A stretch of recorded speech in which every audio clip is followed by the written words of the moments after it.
Good evening and welcome to the January 12th board meeting. We will start the meeting with roll call. Okay. Cooney is absent. Dalby. Present. DeBeat. Present.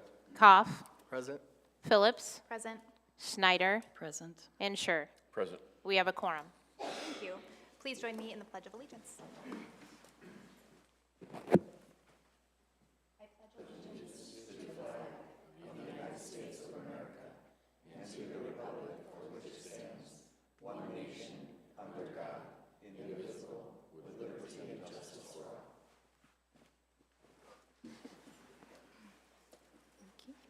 Welcome to our visitors and our media representatives. We will move into a public hearing for the Muscatine Community School District 26-27 school calendar. And I'll need a motion to open that hearing.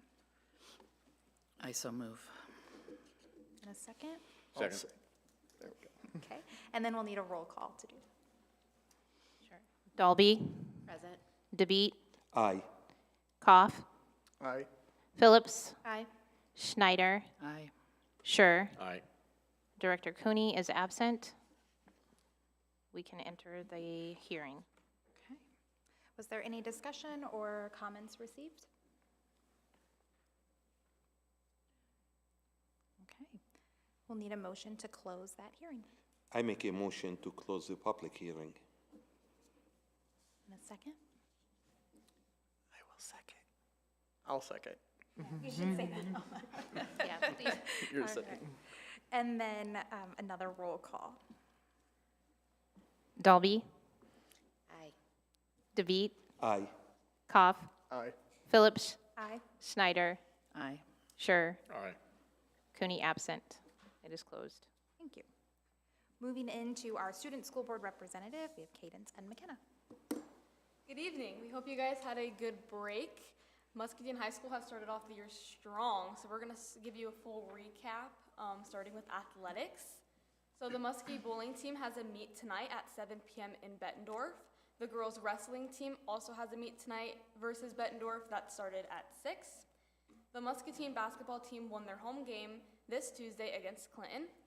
The high school is now offering a lifeguarding class where students will earn their lifeguarding certificate as well as get opportunities to tour places like the Y and the Aquatic Center where they can get future employment opportunities. There is a boys track meeting for anyone interested in the 2026 track season on January 23rd. Boys wrestler Andy Frankie, who is undefeated, placed first at the Gary Curtis Invitational Tournament last Saturday.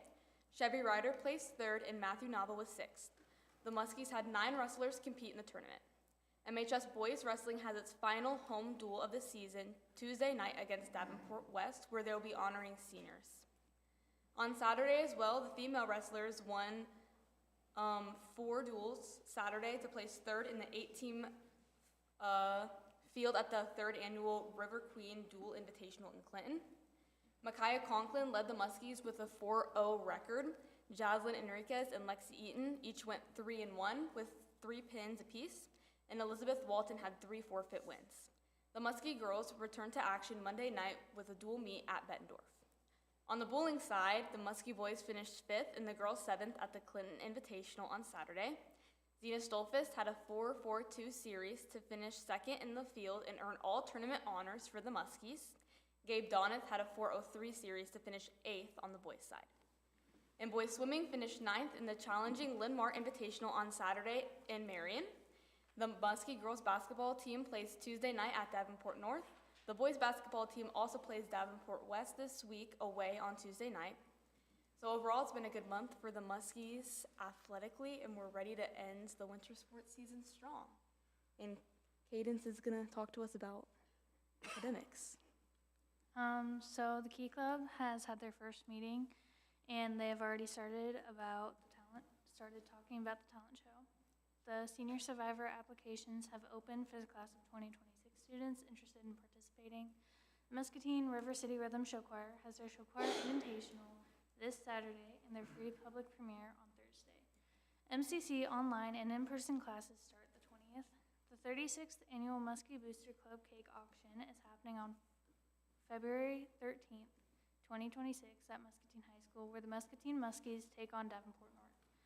Jazz band and jazz choir have competitions starting January 23rd at Simpson College. And that's it. Thank you.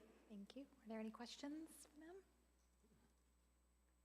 Okay, we'll move into our citizen speak portion of the agenda. If anyone would like to address the board, you have 3 minutes to do so. When you approach the podium, please state your name and address. Board targets and goals report. Our board targets, our students will graduate prepared for post-secondary options. Muscatine schools will utilize resources effectively and equitably, and students will learn in a positive and supportive environment. We have 2 presentations today, one under the Muscatine schools will utilize resources effectively for our at-risk plan by Jen Fridley.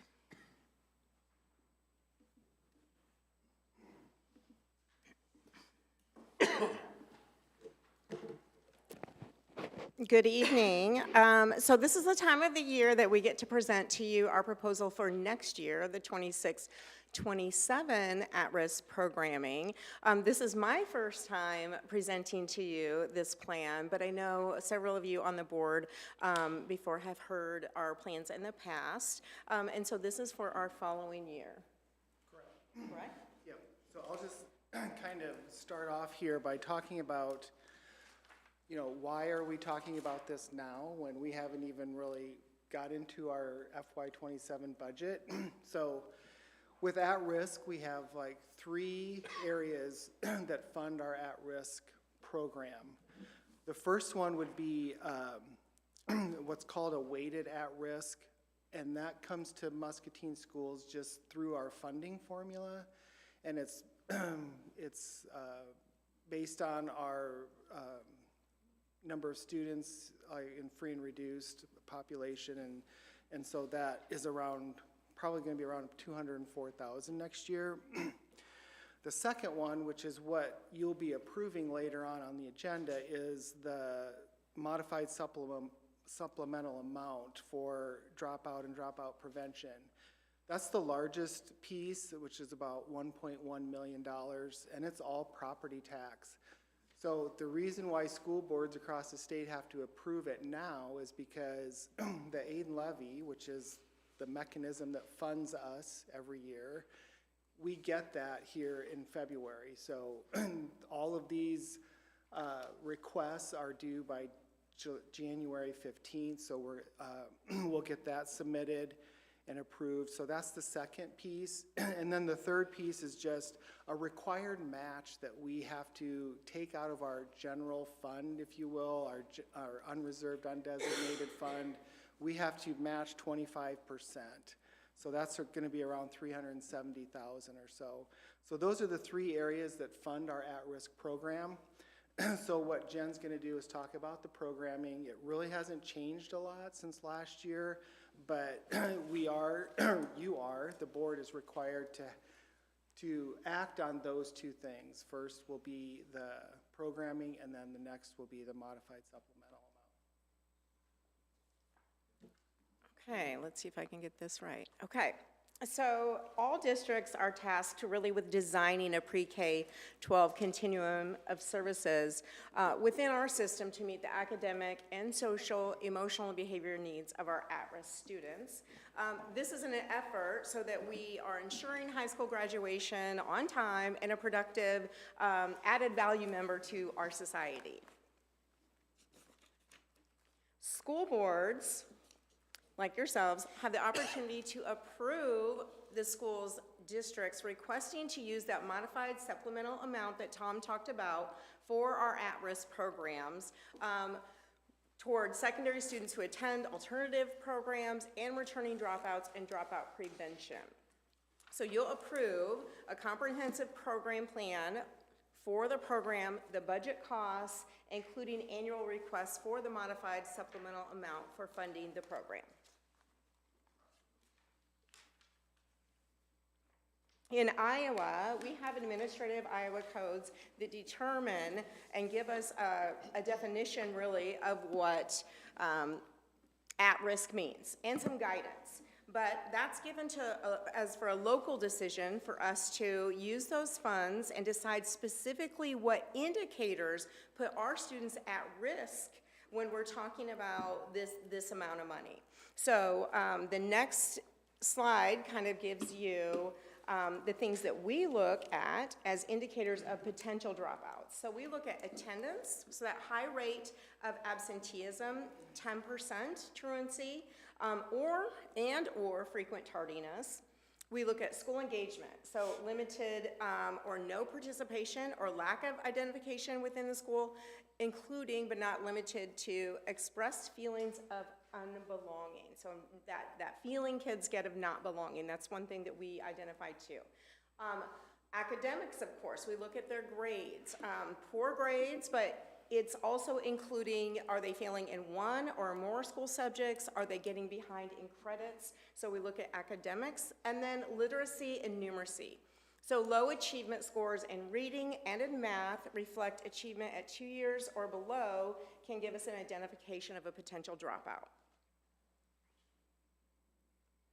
Through MCSD, we have a framework we use, and it's part of our MTSS process where we are looking at all of these things that are on this slide. So the things that I mentioned: academics, attendance, emotional safety, graduation rates.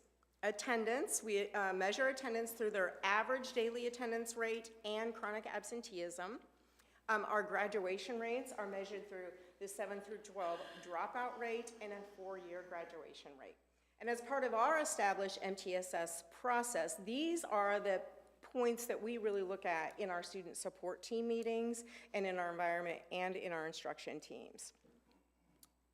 Additional indicators that we feel at MCSD that we think lead to this and have some research that shows is homelessness and foster care at both the K-6 and 7-12 levels. Obviously, their behavior in school. So we take a look at their behavior logs, and we're establishing cut points this year across our district, so it looks very similar in school to school on how many behavior logs that we would take a look at and think that we should do some interventions. Obviously, academics again, and then of course, our district is a 50%, well, I don't know the exact percentage on low SES, but we know we're around 50%. And so that's also an indicator that we include as part of a student that could potentially be at risk. So what does this mean for us?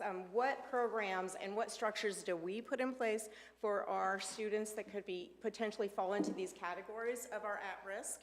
So you'll see on this slide, these are some things we have in place across district-wide and at secondary and at elementary. So at Muscatine High School, we have positions that support Tier 2 and Tier 3 systems of support. At MHS, we have MCAP, which is a Tier 3 support for our students that could have potentially dropped out.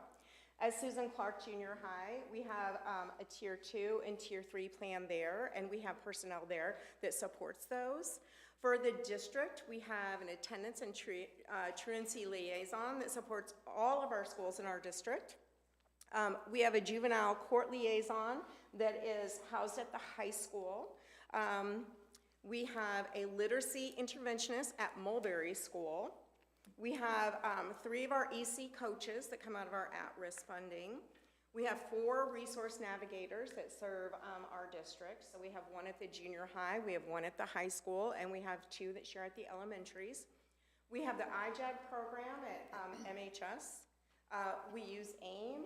AIM supports our students. And then we have summer school and credit recovery content. And that would be our Odyssey program for that credit recovery.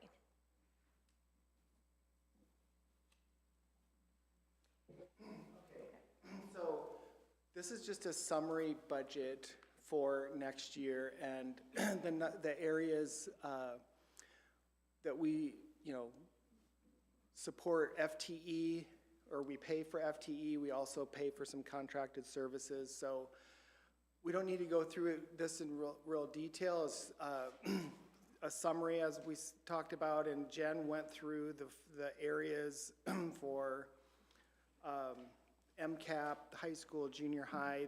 The interventionist at Mulberry is because don't think that we're not thinking about the other schools, but the other schools are Title I schools, so they have the same service, but we use Title I funding, so there's another kind of funding, I guess, for that. And also, summer school, that's another area where we have multiple sources to pay for the different summer schools that we have. Secondary is mainly at risk, but at the elementary level with Spark, we do have, this is one source, we have a donation for another source, and then we do have options with Title I and early literacy money for summer school. Those are more specific to reading, but it's an option, but this is the most flexible option to use for our summer school programming. So there are, for example, the purchase services, that's all the resource navigators. We have an agreement with Trinity Muscatine for those resource navigators, and then the Aligned Impact Muscatine and IJAG are all purchase services, but they do fund, we get FTE for those, so that's what those numbers are there.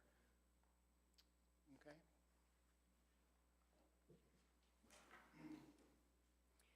Also, there are program summaries linked in here. I'm not going to go through each one of those, but they really kind of show you the position, how many people that position serves, and then the data we use to look at that position and to, analyze, is this a position that we're looking at that we want to continue to do to support our at-risk students.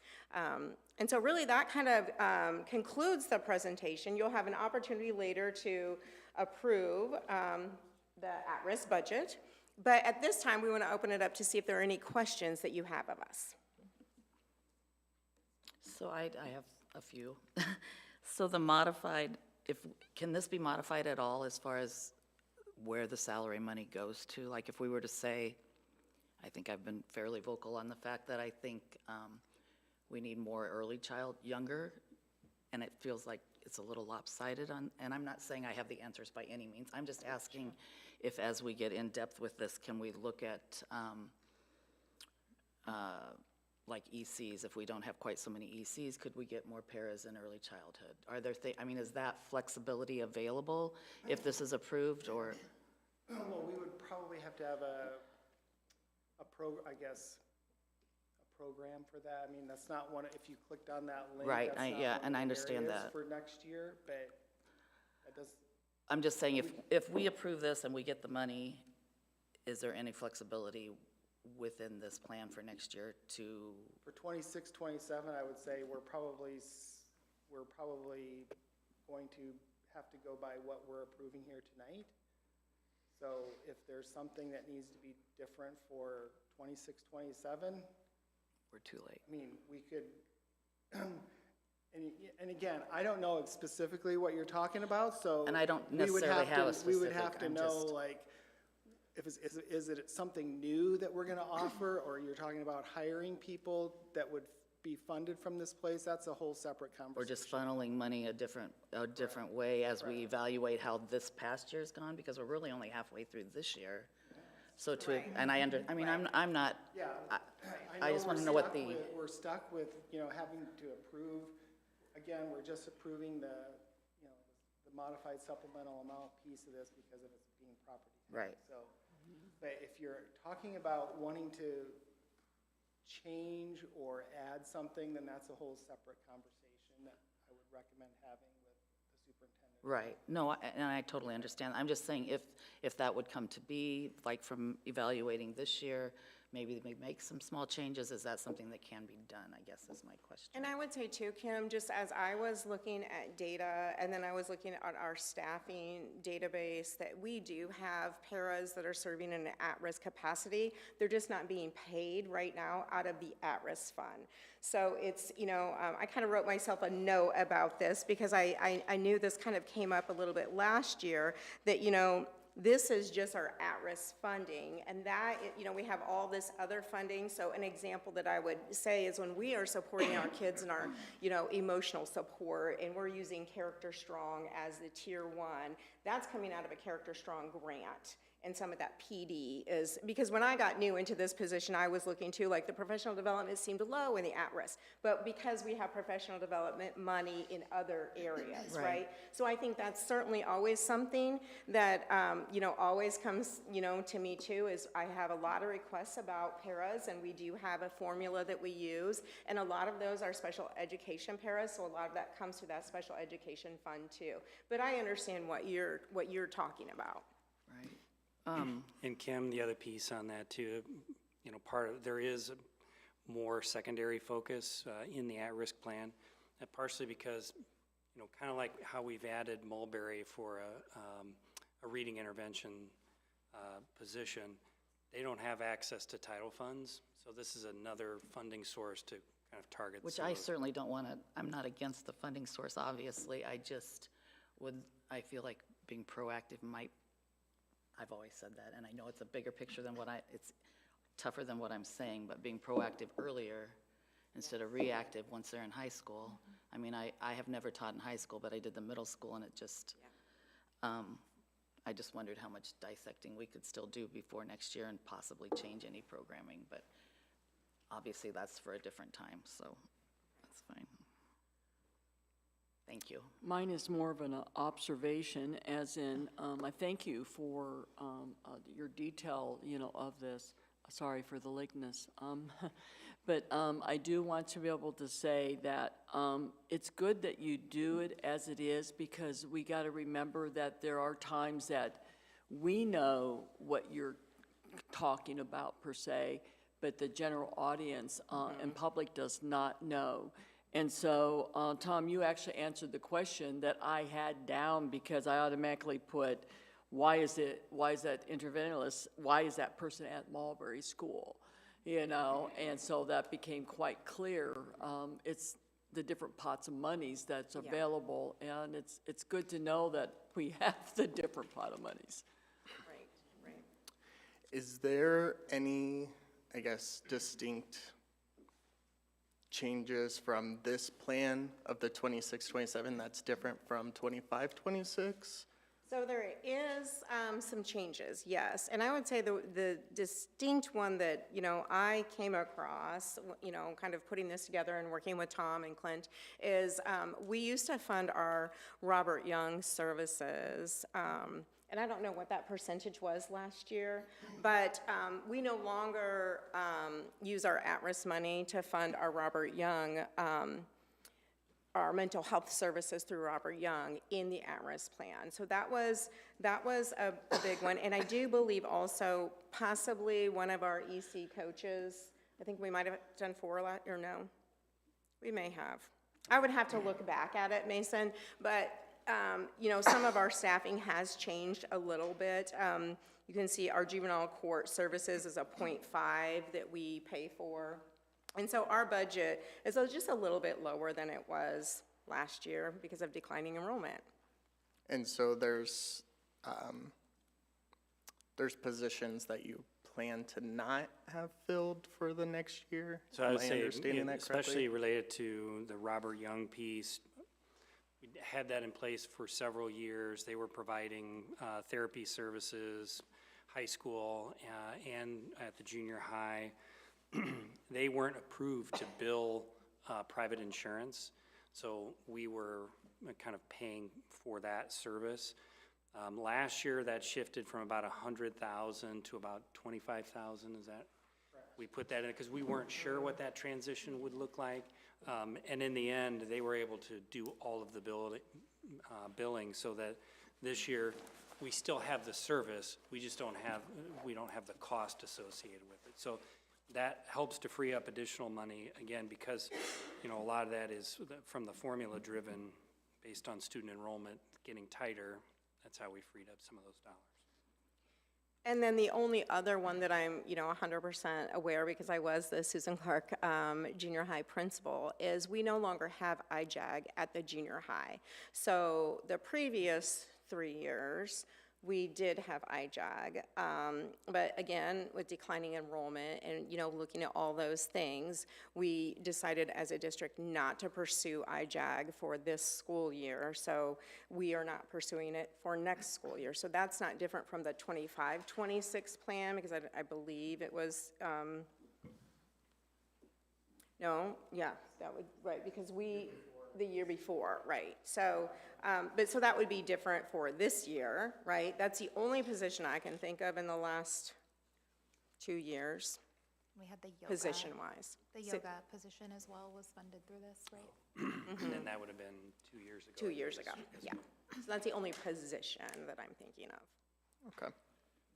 Thank you. Okay. Any other questions? I had one more quick, just a clarity question. So the resource navigators, there's 4 district-wide, right? Yes. That's all funded under at-risk. There aren't, I know that we share their salary. There's a resource that we use for resource navigators, and we have it's a state DCAT grant. It's like $35,000. So we have that resource to pay for resource navigators on top of at-risk. Okay. So, And 4 is the total. Yeah, There aren't 4 any, is the there aren't any funded out of another. correct. Right, okay.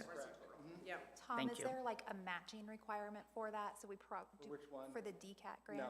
There's Well, not. I mean, if there is, we're Matching it with from this. this, Yeah. yes, yeah, that was, For sure. so that's less wiggle room probably if we have that requirement. and Yeah. things.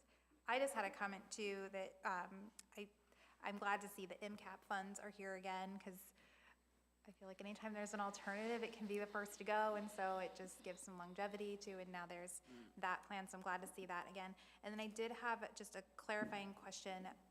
Included in AIM, is that mostly in those other salaries, or So Does it Aligned include Impact Spark at Muscatine all? is more of a purchase service, so. but it doesn't, again, it's mostly just like salaries, it doesn't include any Spark benefits, Correct. right? So, yes, so Okay. essentially what Kim Warren is doing is Right. helping to organize some of that community involvement in Spark, organize some of the pieces that happen throughout the school year at the elementary. She's doing a few things with post-secondary and MCC and some of those. And again, she's presenting on that typically in July, but that's where we pay for that service out of here. Service, not the actual program though, right? Or kind of. It would be, we are purchasing that program support. but Okay. It's supporting a number of programs, if Sure, that yeah, makes okay. sense. And my other comment is just the added clarity on the environmental coaches. Like, I think that has really evolved and gotten clarified in a lot of ways, and so I see it working in the district a little bit different than I think I did in the past, so I appreciate that as well. Well, my quick question is, do we have any projection on how many students we will be serving in this program in 26, 27?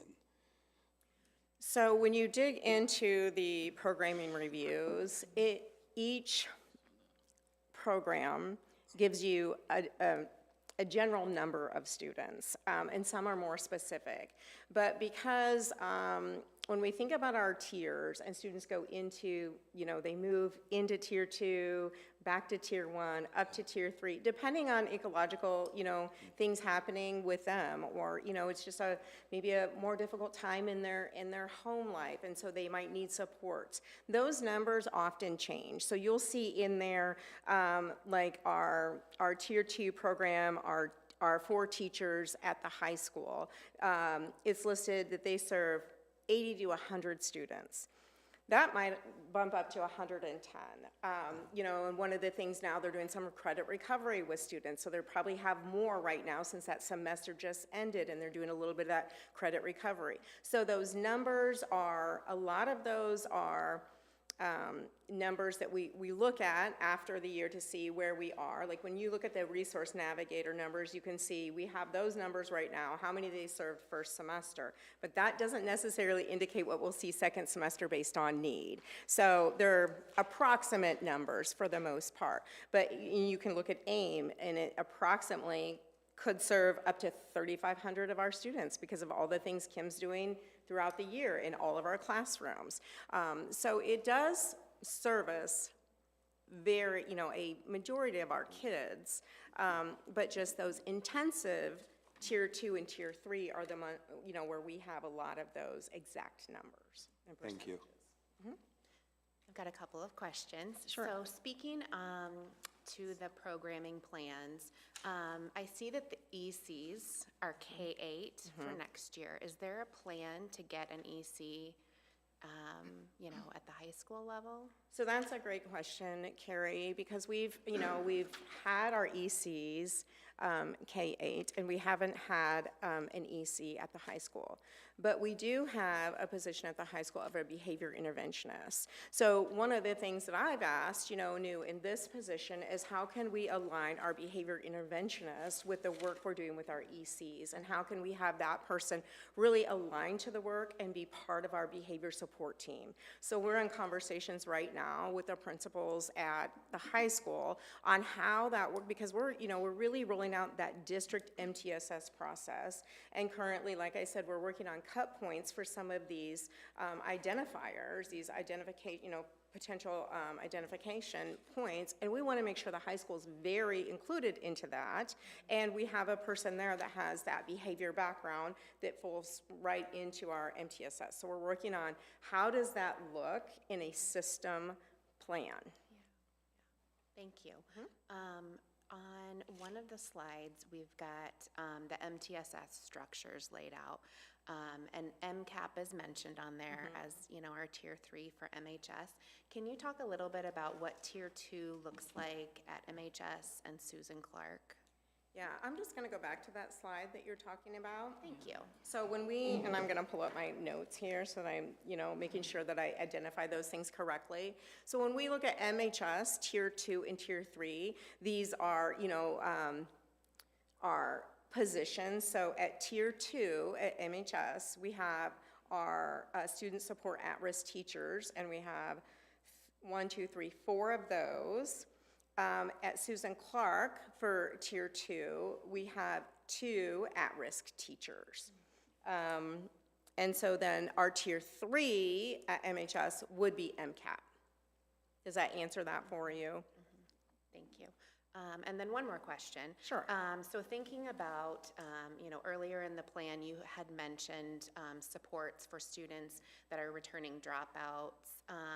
Do we have a systemic support system in place for that, or is it really kind of based on the circumstances and the situation? I guess I'm wondering, if a student dropped out junior year and they come back to us senior year, do we have a process in place to facilitate that? So I'm glad you asked that question, because that's also part of our, our MTSS work.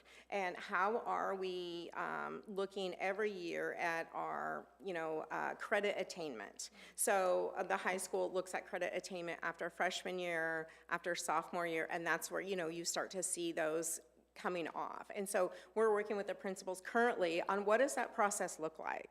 How do they get funneled into our student support system to be proactive for those dropouts? Currently, we, when the dropouts come back to us, we create a plan for them and work with those students. But again, we'd like to see something very systematic that in our, in our MTSS work that we've been doing. And every year, we've just improved those processes and made it more systematic. So that's kind of the work we're really focusing in on right now in our principal meetings. Thank you, Jen. Okay. Anything else? Thank you. Okay, thank you. Very good, thank you.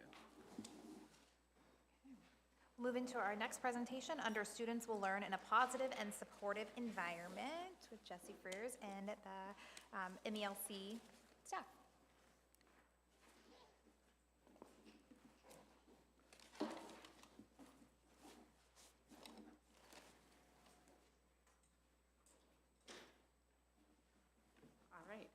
For those of you that don't know me, I am Jessie Frears, the principal at the Muskie Early Learning Center. Last month, you had representatives from all of the other buildings talking a little bit about MTSS, and our building, you hear this from me very often, is very different than our K-12 buildings, and so we did ask for a special day all to ourselves. So I'm going to let my team introduce themselves, and then we're all going to just talk to you about some different fun things happening at MELC. I'm Kathy Eichelberger. Hamburger, and I get to be the instructional coach, or the coach there, so behavior support, all that kind of wonderful stuff too. You need to talk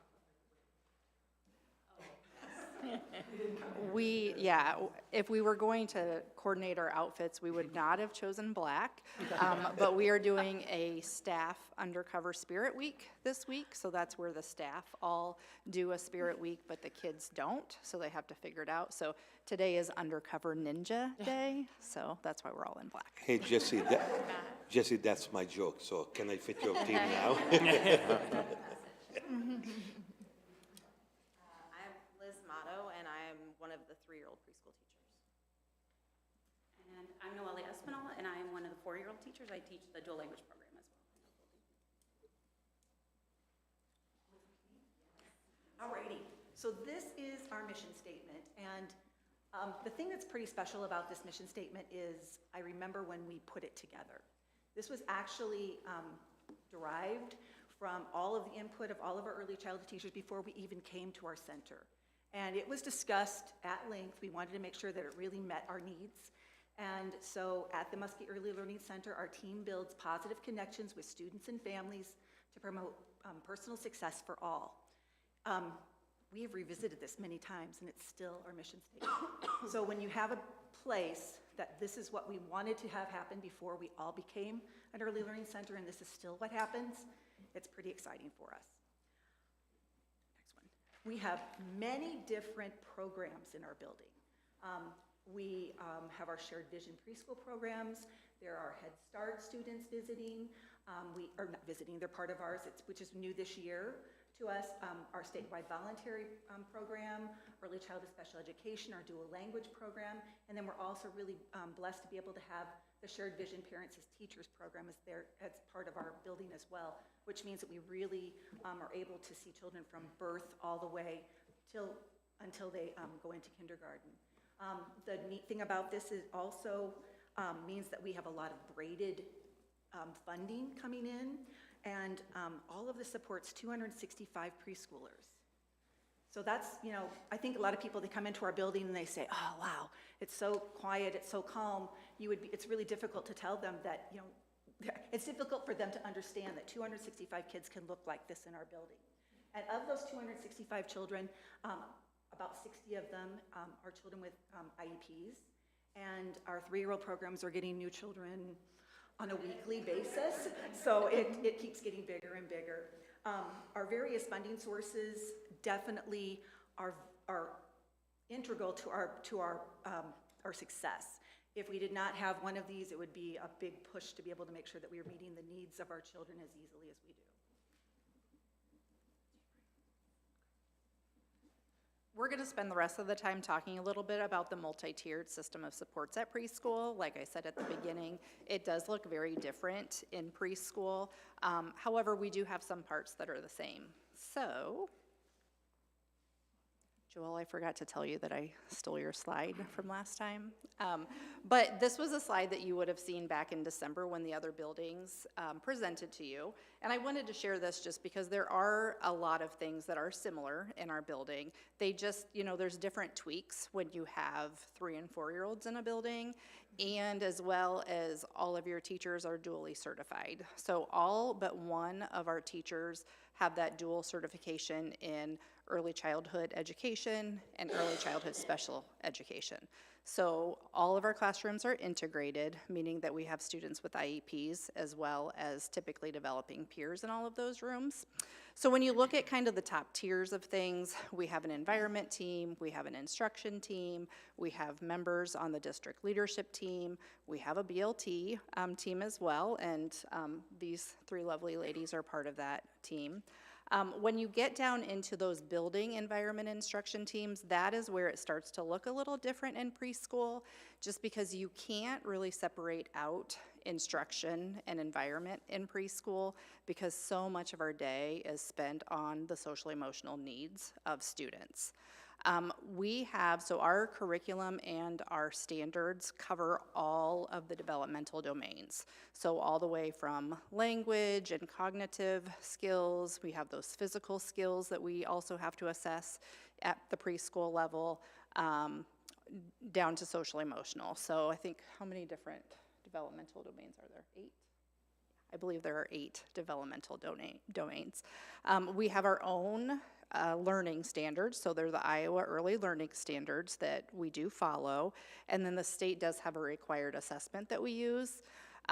This is where I think MTSS starts to look different in preschool, because almost all of our assessments are observation-based. So we don't sit down, with a pen and pencil paper and ask students questions and write them down.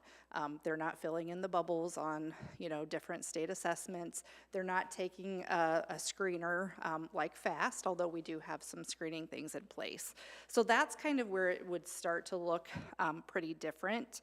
And then I would say, as far as our building environment and instruction teams, our special education team looks different. So if you go into an elementary building, their special education team is probably going to be maybe 2 to 4 teachers, their AA reps, where because all of our teachers are special education teachers, we actually have weekly special education team meetings with our AA representatives, and then we just kind of, each team, we have a team of 3 to 4 teachers meet weekly with those different folks.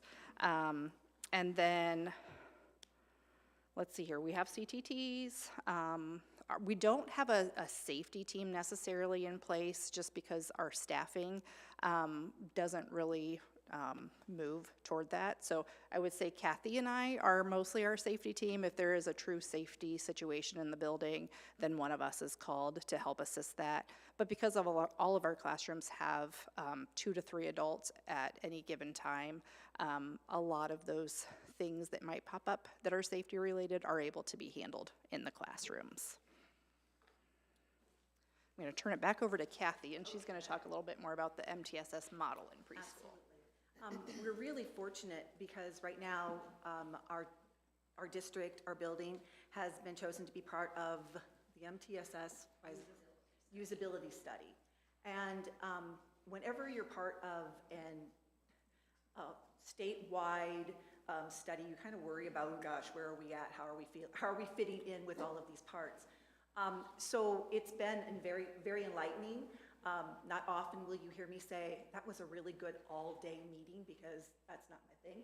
But it has been really insightful. We've been able to look at the model that has been developed for early childhood, which is the one that is on, let's see, that's the right-hand side.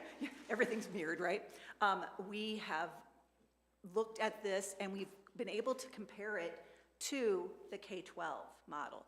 And while all of the components are there, the state of Iowa has now organized the preschool model to look just a little bit more, just encapsulated is the way that I look at it. All the parts are together. If you look at the MTSS model, you can see all of the parts are there. We're just looking at it in a different way. And it's going, so far we've been able to go through the reflect and the look and the think, and then this week we're actually doing the training on the act, because we've been collecting our data. I think if there's one part that really has been very helpful to us, it's for us to know that it's okay for preschool to look different than elementary and middle school and high school. And while we've been trying really hard to make sure that we've been meeting the same standards, the same level with the rest of the district, it's been difficult in some capacities. So one of the big things is diving into the why. Why is the child unable to do something? That's one of our first questions. We need to know that. And sometimes it's not the data that shows us that. It's the just understanding, the observation, the how do I tweak this? How do I modify this? How do I make sure that I'm presenting my information in a way that's meeting the needs of that child? It's given us a lot of freedom to not focus as much on the data up front, but on the teaching. Are we teaching the skills the child needs in order to move to that next phase? In all honesty, I think that in any one year we would have sat there and said, oh, we have this percentage of children at tier 2 and this percentage of children at tier 3.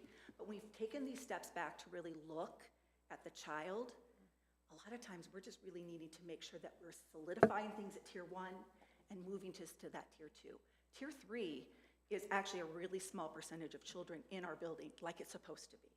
And I'm pretty excited because I think that we're making, I just feel like we're making some strides. And the other thing was, when the state's been laying this out, it's like, this is what we've been doing it right.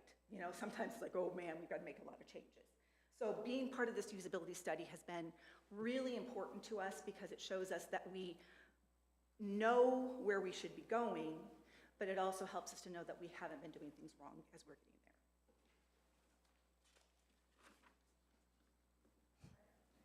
I'm going to turn it over to Liz now, who's going to talk a little bit about what we've been doing with our instruction team, followed by Noelia, who will talk a little bit about our environment team.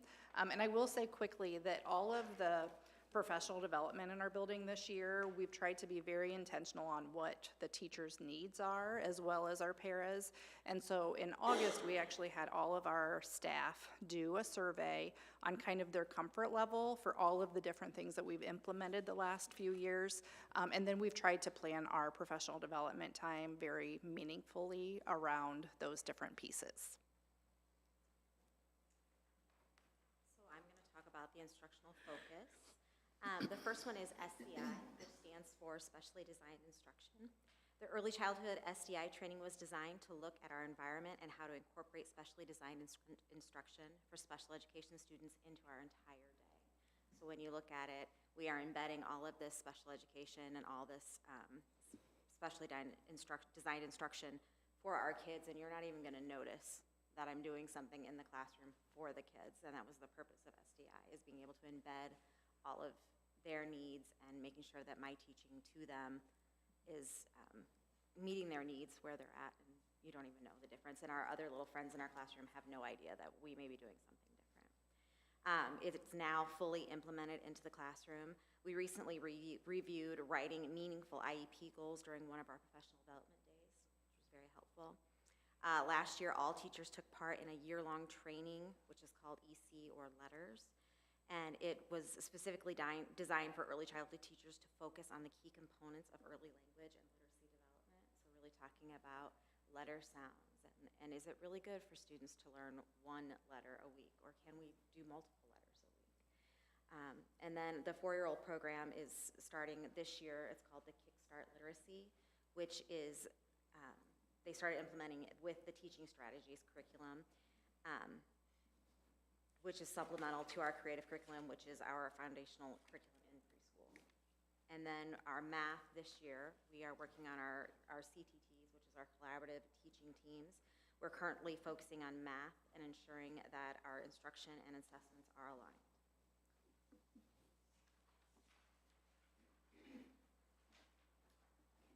So our environment, conscious discipline, our environment focus has been conscious discipline, and that's been our focus for the last several years. Like Jesse stated at the beginning of the year, the BLT developed a survey for staff to determine what we still needed additional support with, and our professional development has been guided by these results. So the big ideas of conscious discipline is that it's trauma-informed and research-based. It has a focus on common language and using words in a positive way. So when we're giving directions to our students, we're really focusing on how we're talking to our kids. And having and placing those expectations. So the picture that you see on the slide are our classroom commitments. Our classroom starts every day with a Brain Smart Start, where we connect with our students. We breathe, we're ready to begin the day.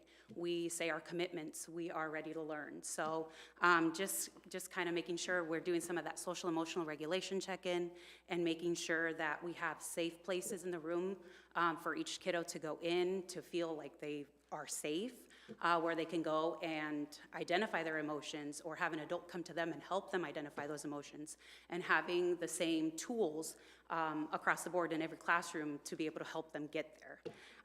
And so creating a school family, both with our students and our staff, is a big piece of what we do in our building. I mean, we're ninjas today, so that'll kind of tell you something. Another thing that we've been focusing on is challenging behavior. And so this is something that we all felt that we needed to kind of look at this year. So it's a new area, it's a new focus. Our BLT spent some time working to align to the K-12 discipline policy for preschool, but the procedures and consequences for early childhood are so different that we decided to create a discipline guidance policy that is in line with other early childhood programs around the country. So it focuses on what we do to promote and prevent challenging behavior, and then steps for intervening when a child needs more support. So we have spent some time as a staff reviewing the guidance policy and implementing the different components. And you do have that linked on your copy, I believe. So, all right. Are there any questions? My team is happy to answer them while I step back. Actually, I do. I guess I've never thought about what that is, but it's called the Shared Vision Parents as Teachers. Can you explain that out a little bit? Sure. So I know Jen had just presented on the at-risk plan. Shared Visions is a grant opportunity that the state is providing about every 5 years. So we have Shared Vision preschool programs and we have Shared Vision parent support programs. Lindsay can definitely tell you a little bit more about the parent support program. She's actually the family program services at the Y are part of our Shared Vision funded programs. Our Parents as Teachers program that we have in the building is also funded by Shared Vision. And those programs are designed for families who are considered at risk. There are income guidelines as well as secondary risk factors that families must fall under to qualify for that funding. And I'm in the process of rewriting those grants right now. So, Right. So, because when you say parents as teachers, I mean, in other words, there is almost like a curriculum or something, so to speak, It is. for those parents to help them to. Yep, so it is a home visitation program. I probably should have said that first. So yeah, Parents as Teachers is a home visitation program. So we have a supervisor as well as 2 parent educators that are funded through that, that Shared Vision funding. And there is a Parents as Teachers, it's actually a national model for home visitation. And so they utilize that program and that curriculum. There's a lot of training that goes into it. So yeah, it's a very high fidelity program. Good, thank you. So, yeah. Thank you for doing the work to reapply for that grant. Is that something, do you feel like we have more need than we can support at this time? Like, kind of thinking about Kim's point, you know, looking to the future and how to best utilize our at-risk funds. Sure, yeah. I think it will depend on if we get fully funded or not, for sure. I mean, when you're applying for a grant, you never know if you're going to get funded or not. One thing that has helped our building a lot this year is that we are housing now the 4-year-old students who qualify for Head Start programs here in Muscatine. And, you know, we may be looking at how can we get those 3-year-olds over also. They had some hits with the government shutdown, and they've lost some staffing, and so trying to figure out, you know, how we can get those families. Head Start and Shared Vision are very similar. Shared Vision funded families can make up to 185% of the poverty guidelines, where Head Start is closer to 100. They won't go above 130. So, thank you. So hopefully we get fully funded on our request. Thank you. I have a couple thoughts or questions. So Kathy, I consider your role maybe more ICEC in your building, perhaps, because there isn't as much academic data to work with. Do you work more with behavior? See, that's where it's really difficult to separate the two, because when you're really focusing on. Will you come to the microphone? When you're really focusing so much on, you know, on the social emotional in addition to the academic part of it, it's kind of difficult to figure out, okay, is it chicken or egg? Is the child having a difficult time with their academics because of the social emotional needs, or is it the academic that brings on the social emotional? So honestly, it is a little more difficult to say instructional coach, but the way that I look at it is I'm really hoping that I'm providing the teachers with the support that they need for the total instruction in their classroom. So do you do some of the, you said there were observations with behaviors and that it was more observational than obviously screenings and such, do you go into the classrooms when there's situations and do those Yes. observations and checklists and things? For children, Yes. actually, we are involved with Paige Williams. She comes in when we have some really strong needs, and then I support her because I want to know right from the beginning. I mean, ABC data collection, I want to make sure that what we're getting is going to be valuable for those next steps for this particular child. So I want to make sure someone who has that really specific training is ready for that. And that's something that the ECs have spent a lot of time with, and I have not had that opportunity. But still, I think it goes back to the observations that I make and the supports that I'm really hoping that I give to the team, not just the teachers, but the paras in there, are often the modeling and the co-teaching and the parts that are so valuable. If the teacher is up there teaching and she's got these wonderful paras, but they're not sure exactly what their role is or how do they step in when there's challenging behavior, I love to model that. Sometimes I'll take over the class and I'll be the one that teaches the lesson so that the teacher can be able to talk with their paras about what they want. So it's difficult to really say, while there's a lot more social and emotional involvement than there would be possibly in the elementary building, I still look at it all as that instruction, and we're making sure that the needs of our children are met more thoroughly through the support that I'm giving. So you don't really interact with children at all? Oh, yes, I You do. interact with children. Yes, I mean, that's part of going into the classroom, you know, I mean, Right. I love taking on a small group, and if I'm modeling that, next week we're starting actually a Character Strong Tier 2 group with a couple of friends because they're having some really difficult time.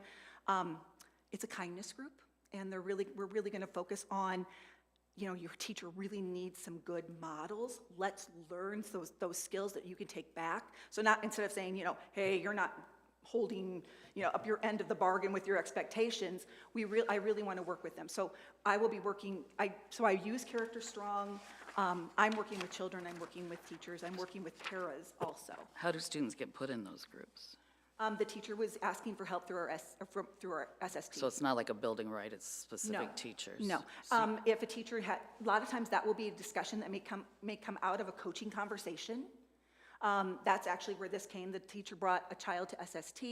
We've done some coaching, had a great coaching cycle with this particular student focus. It was a mini cycle, so it kind of focused on, so there was some observation, there was some extra concern from the teacher. We talked about how we could make some modifications in the classroom, and then how could I support not just the teacher and the staff, but the child as well, and it's actually worked out really well for that.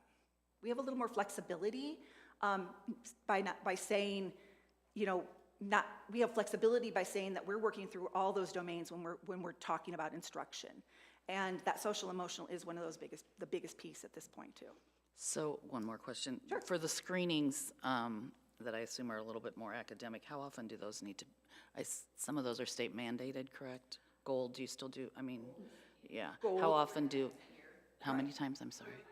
Okay. Yeah. And do you help with that, or is that? Do I help with gold?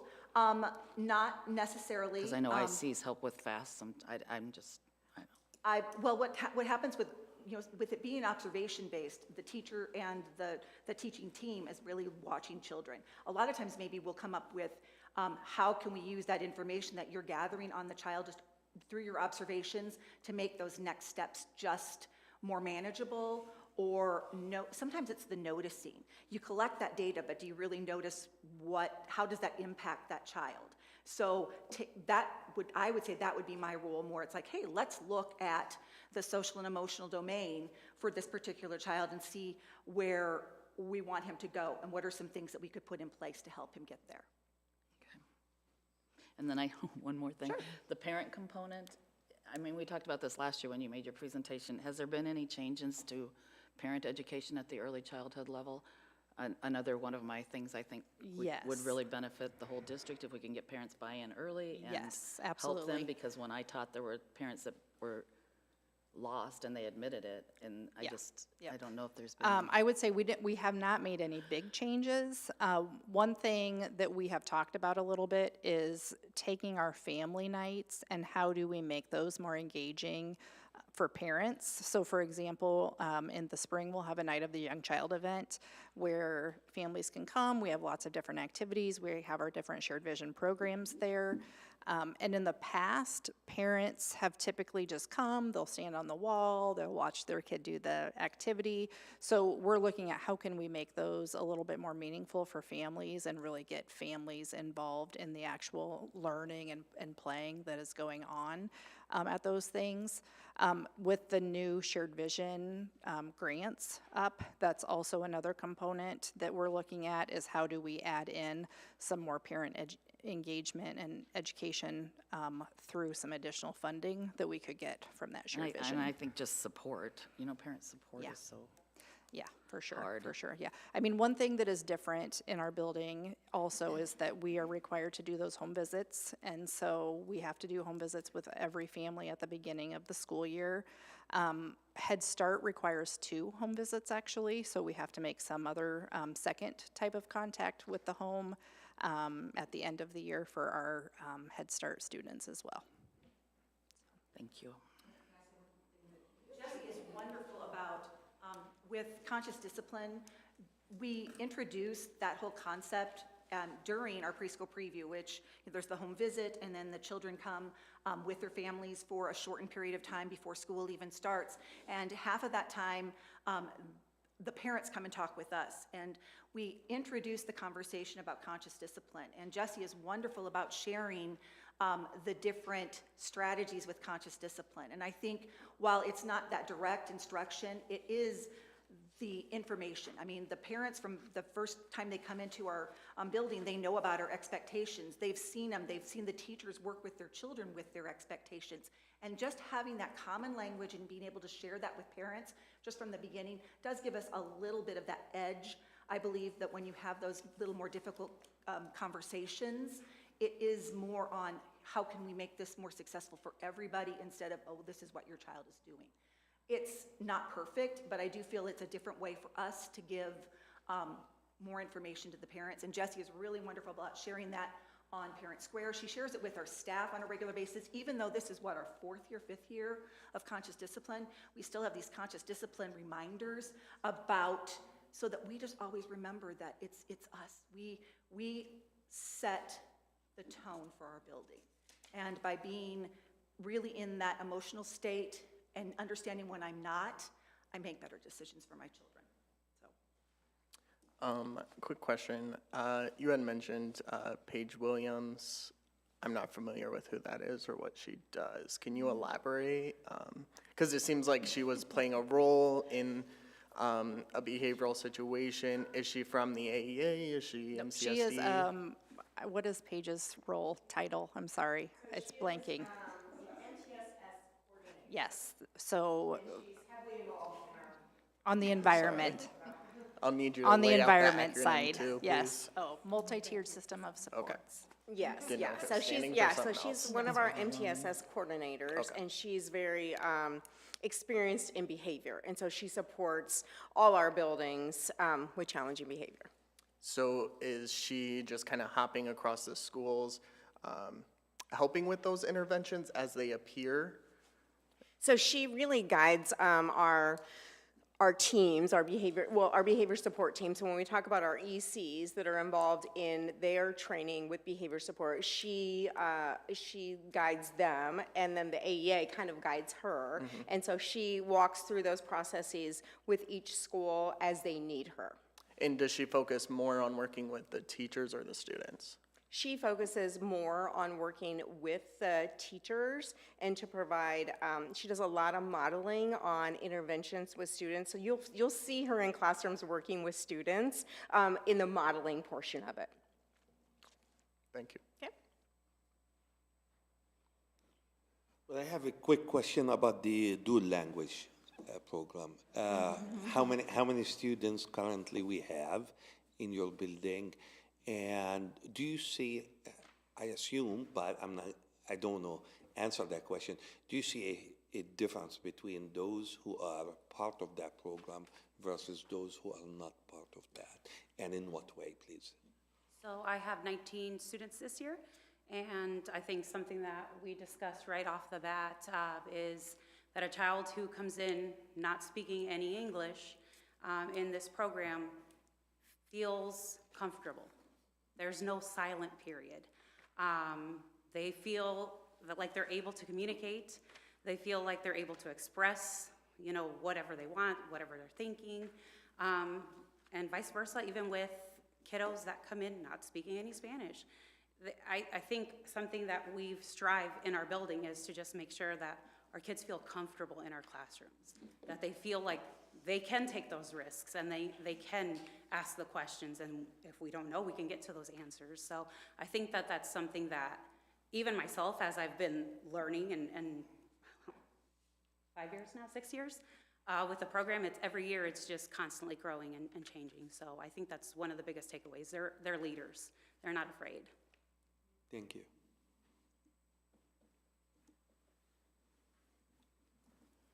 Any other questions? Thank you.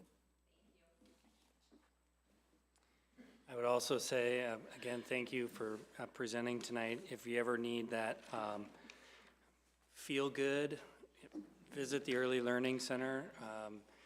I recommend Fridays at 9 o'clock. There's a 3-year-old dance party. I missed it this past week, so I'll have to go back another time. But just a lot of great things are happening there. And again, I visit about once a month. Seeing how much kids grow through the year is just really impressive, and it's always really powerful. And seeing how, you know, when they're there as a 3-year-old and what they're able to do as a 4-year-old, and then I get to see them a lot of times at kindergarten and how they've, again, changed very drastically from where they came in to where they're going. So we're very fortunate to have such great and dedicated staff at the Early Learning Center supporting our students. All right. I'll hand it back to you for the superintendent Back to update. me. All right, so I'll do this quickly, just a few things that I just want to touch base on. One is just legislatively, we're getting into the legislative session. We know that tomorrow the governor's presenting kind of the state of the state, I think 6 or 6:30 at some point, so that'll also kind of indicate what we might expect from the session. Usually she talks about a spending level and some of the other we know some tax reform, property tax reform is going to be a part of that. So again, we'll continue to update you as that moves along.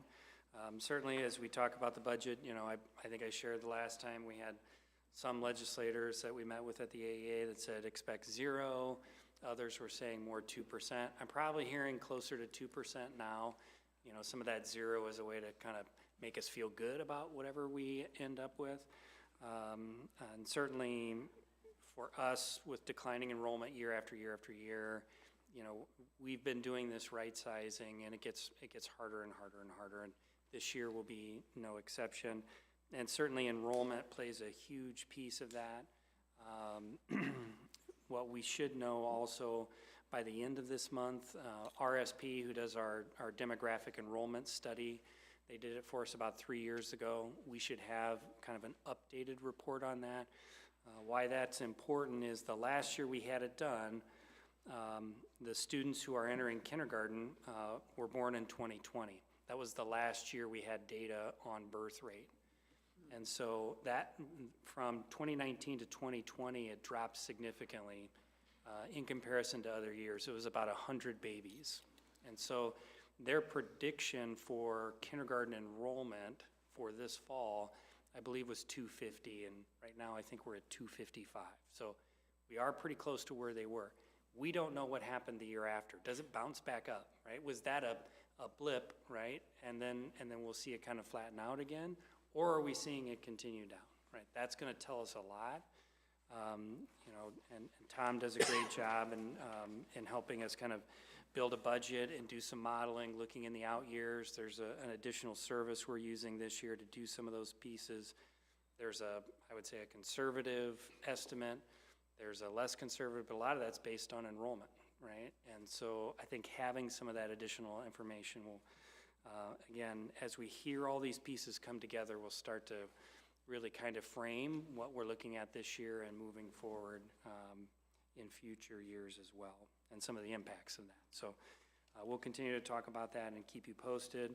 A couple of other updates, and really both of these pieces I'll be sharing with you in more detail at our January work session coming up in a couple more weeks. The first is the DDE results. We have those together now. They're kind of all put together. Tomorrow, we meet with our administrative team, all the principals and assistant principals and directors. We'll share some of the district level data with them, give them a chance to kind of take a look at that and start to understand that. We have our district leadership team, which used to be our district environment committee, which really is transferred into that district leadership team. And they really help us take that information and start creating action plans around it. There's representatives from every single building. We have non-certified, certified, and admin representatives. So they'll have an opportunity to look at that. They'll also have an opportunity to start looking at their building data and help set up professional development for January 29th. That's when all buildings will receive their DDE information and start digging into that. The 29th is a Thursday early release, so all of our staff will be there. So again, just want to make sure you see, we'll start looking at it tomorrow. We'll share it with district leadership. We'll share it with you as a board. Buildings then will begin to interact with it, and then we'll continue to work through that. At a high level, what I can tell you is our results are really positive, have continued to move in the right direction. We've seen that over the last couple of years. I would say we continue to see that. Our family results made some pretty significant increases, as well as teacher results. Students actually went down a little bit, but one of the things I can tell you about that is we went from about 1,500 responses, was it less than that? Is that right, 1,500? To 2,500. The high school alone went from 125 kids responding to almost 800. So you're getting a significant more increase in responses. And so it has shifted down slightly. But if you go back to a few years when we had a really high response rate, if you recall, we were having all students do it, or as many as we could get finished. They changed the law around surveys, and so then we backed off to get parent permission. Since that time, we've seen that number increase. So we're kind of getting back, actually we're higher than we were in that previous. So again, it's a little bit lower than last year, but still overall to where we were 4 or 5 years ago, it's higher. I think from a staff standpoint, you're going to hear some continued common themes around behavior, training and support for our paras and dealing with difficult students, time, collaboration, some of the things that, even as we talk about calendar tonight, will come up, communication. Those are consistent themes we've heard kind of each year. I will say, and this is my feeling in reading through them, because I read through every single comment, it feels like there are still people who are very clear that are unhappy and have detailed responses to that. That hasn't changed. That's still in there. I think there's still pieces like I talked about of the other themes. But what I noticed this year is there's more acknowledgement of progress. Like I've seen some positive improvements. So there's more comments that talk about some of the growth we've made over the last couple of years. Not to say that we've reached it, we're done, we're good. It just means they're seeing some of the benefit of the work that's been happening over the last several years. So I feel like that's, again, some positive growth there. So we'll be talking more about that, more work coming, more work in the buildings as we move forward, but just high level, I would say my first impression of results are really positive. We've talked about the community perception survey. I will present those results to you also at the next session, walk you through what that looked like. Again, very positive results, a very large survey that went out over the phone and can kind of dig into some of what we learned from that. But again, at a high level, what I can tell you is our community and our parents, there's a lot of trust, there's a lot of support. They feel like things are moving in the right direction, and they really, really love and appreciate our staff. That's loud and clear how important our staff is and how much they make a difference. So those are things we just want to keep getting out there and keep sharing. I'm going to try to share continued bits and pieces of that, both in my superintendent updates on Friday. Matt is working on kind of a monthly newsletter that'll go out. We can, incorporate some pieces and so on in that. So just wanted to give you a heads up. Some of those perception and environment survey results are going to come back here later this month. And again, I think they continue to show there's some positive growth and we're moving in the right direction.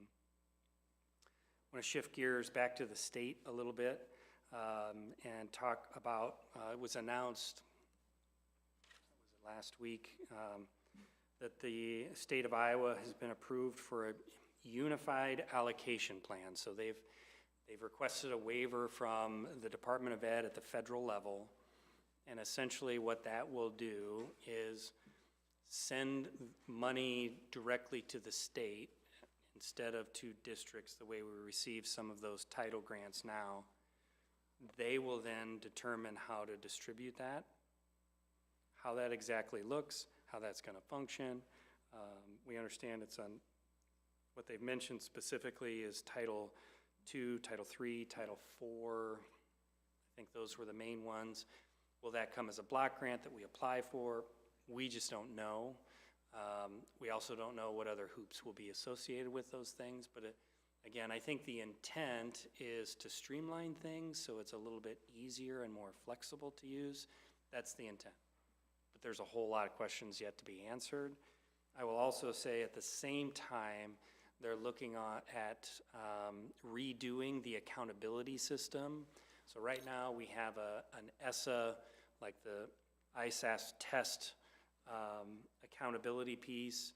We also have a state special ed designation, and we have a federal special ed designation. So the state's working on trying to unify that into fewer, whether there's just one or there's two. So, again, I think the intent is to streamline that and make it a little easier to use. We'll see what that turns out to be.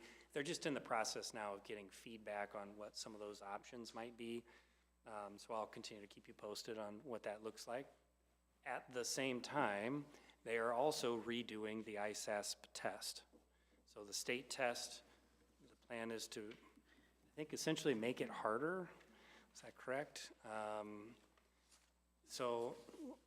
And part of the reason I tell you that is because between changing accountability systems, creating new structures for funding streams, and changing the test, a lot of the stuff's going to change. And when that happens, all that nice trends we've had that we've been talking about kind of starts over, and we start from scratch, and we'll work forward from there. So I'm sharing a lot of things that are coming that I don't have a lot of answers for, but I'll continue to share as those move forward. And like I said, some of the accountability changes in the unified allocation plan have all happened within the last week. So again, a lot more information coming with that. Any questions for me?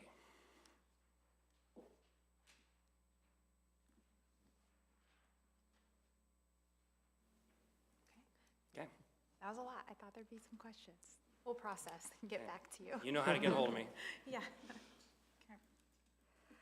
All right, we'll move into the consent agenda. The following items are considered to be routine by the Board of Education and will be enacted by one motion. There will be no separate discussion of these items unless the director requests, in which event we will remove that item from the consent agenda and consider it in its normal sequence from the agenda. These items are approve the minutes, bills and claims, approve employment recommendations, approve special education contracts, and approve special education services tuitions. What are the wishes of the board? I'll make the motion to approve the consent agenda. I'll second. All in favor say aye. Aye. Any opposed? Okay. Items requiring action will start with the 26-27 school calendar. We will need a motion to approve that calendar and a second to move to discussion. I move to approve the 26-27 school calendar. Second. All right, into the discussion. Draft 2 has been provided for us. So I'll start and just kind of reframe. Obviously, we've been talking about this calendar for a little while now, just because we knew we'd have some different options here. And I would say that the options that are presented, or the option that's recommended, the early dismissal on Fridays, really came out of feedback from our DDE survey and hearing our teachers. There's not enough time. We need more time to collaborate with our paraprofessionals. And so over the past year, that district leadership team, which used to be the District Environment Committee, its subgroups have been working on addressing some of this, and part of that was a recommendation, at least investigating an early release schedule. And we know it's been done here in the past. It's been done in a lot of places. It's currently being done in a lot of places.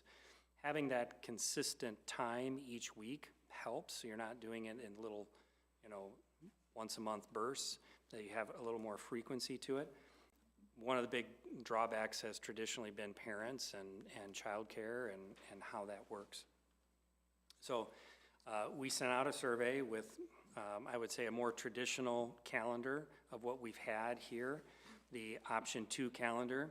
We always invite the association to create or provide some feedback. They usually create a draft as well. That's option 3. And the reality is draft 1 and draft 3 were really the same calendar with some variations into it. And that second option was the one that had the Friday early releases. 782 responses. So in terms of feedback we get from our staff and our parents and community, this is probably one of the higher responses we've got.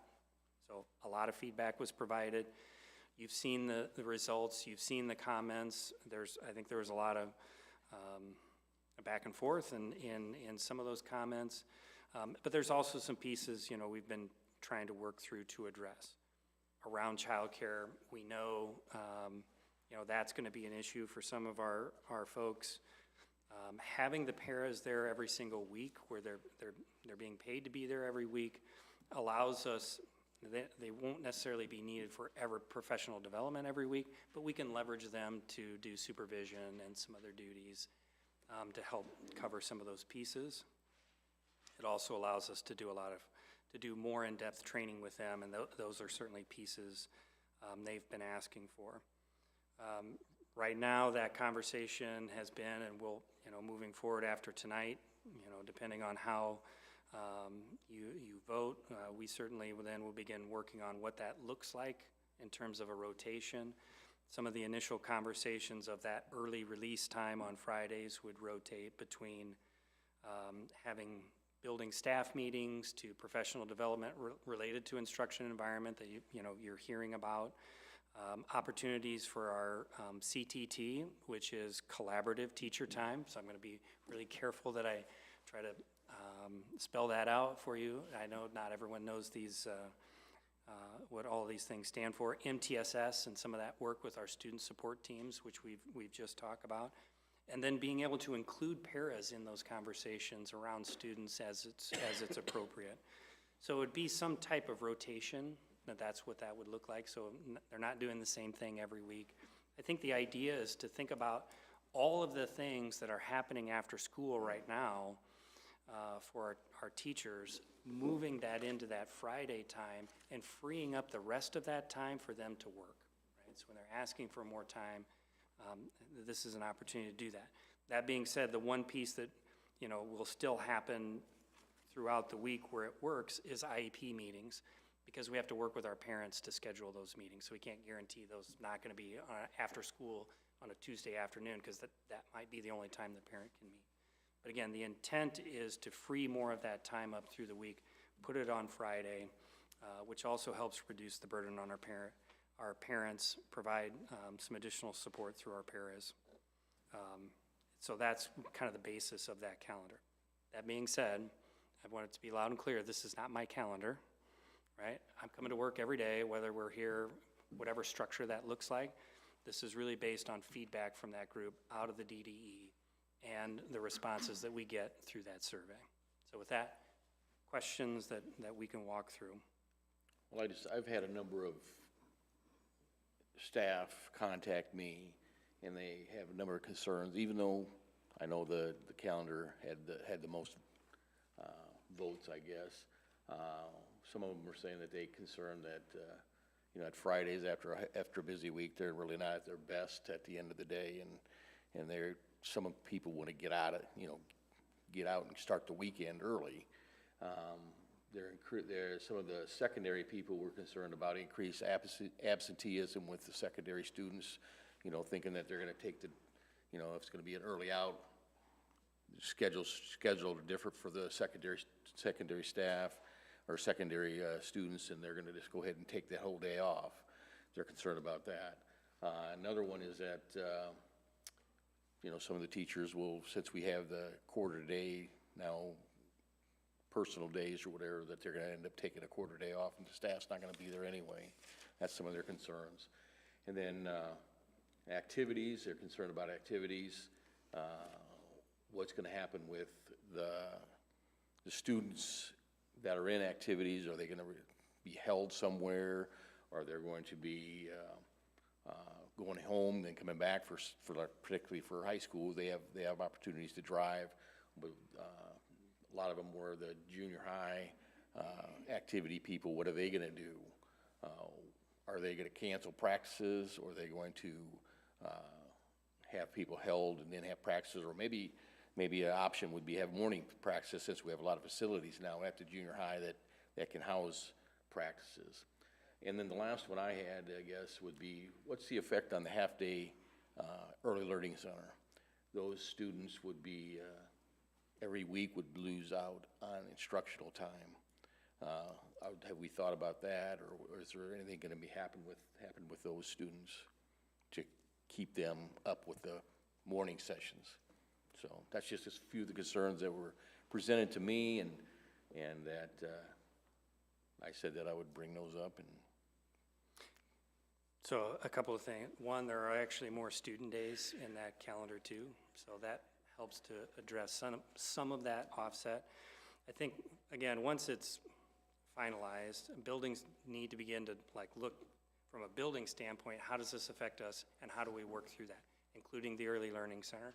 We have some full-day program, we have some half-day programs, right? And certainly parents have an understanding, if I'm signing up for a 4-year-old half-day program, if it's in the afternoon, it's going to look different than if it's in the morning, right?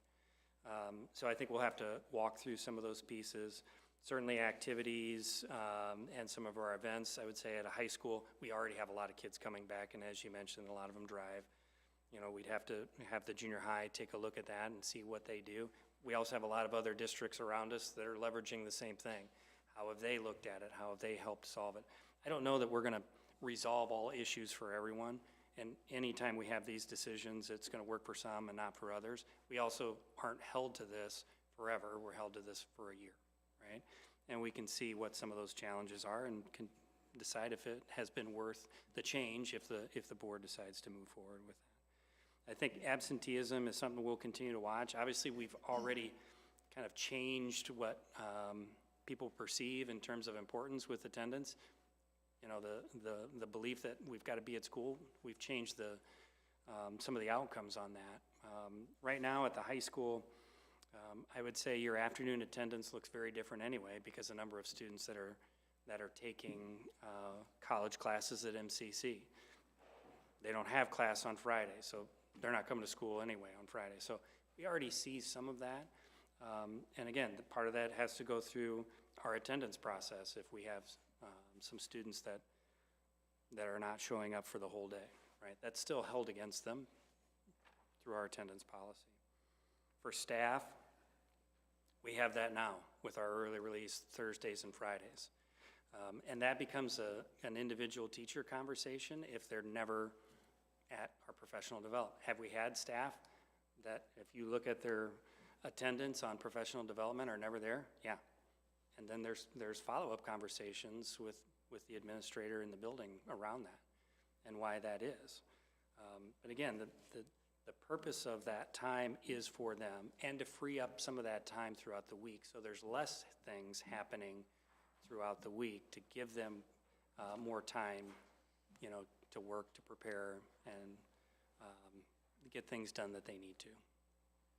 I don't know if I answered all of your questions. I'm just responding.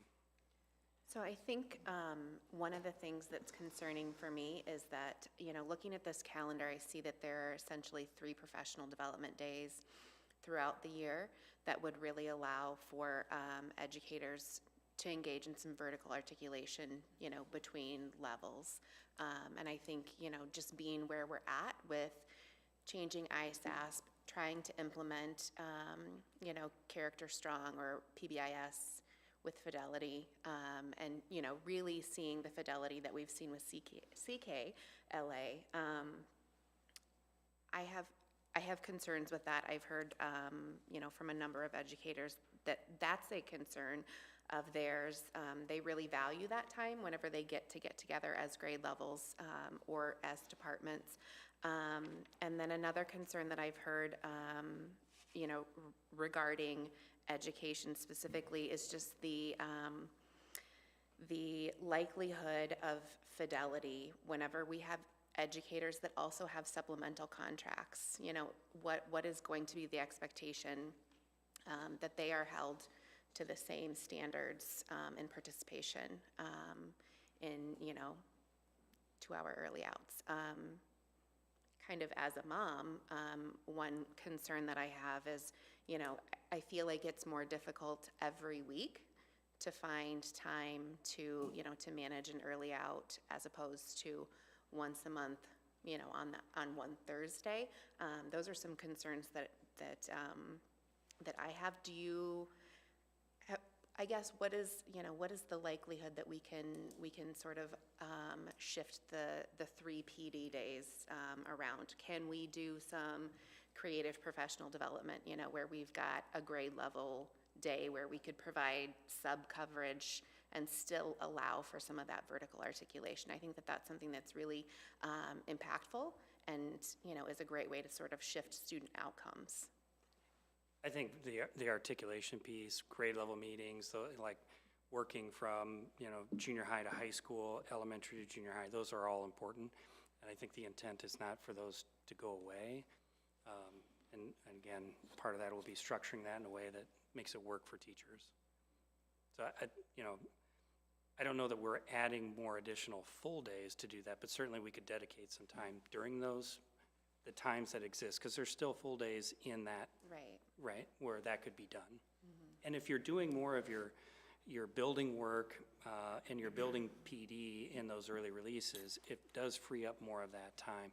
We're also going to have, and when we have curriculum adoptions, they're going to need some of those full days dedicated time to work, again, as kind of those larger groups across multiple buildings. Mm-hmm.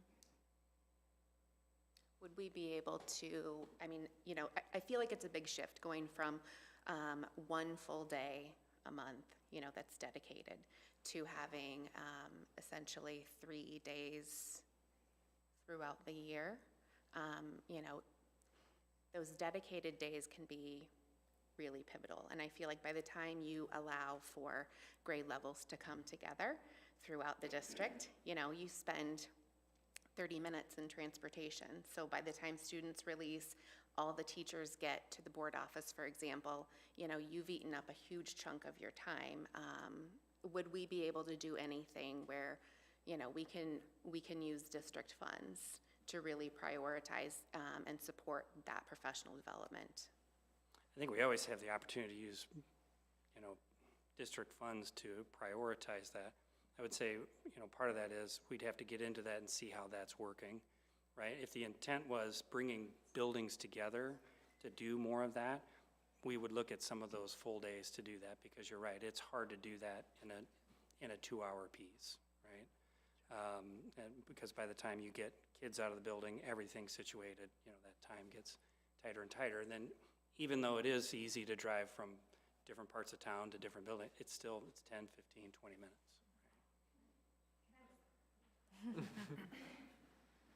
So I would say this year we've had 5 of the days that you're talking about for the district meetings where we've done some like vertical articulation, so we would be moving from 5 to 3.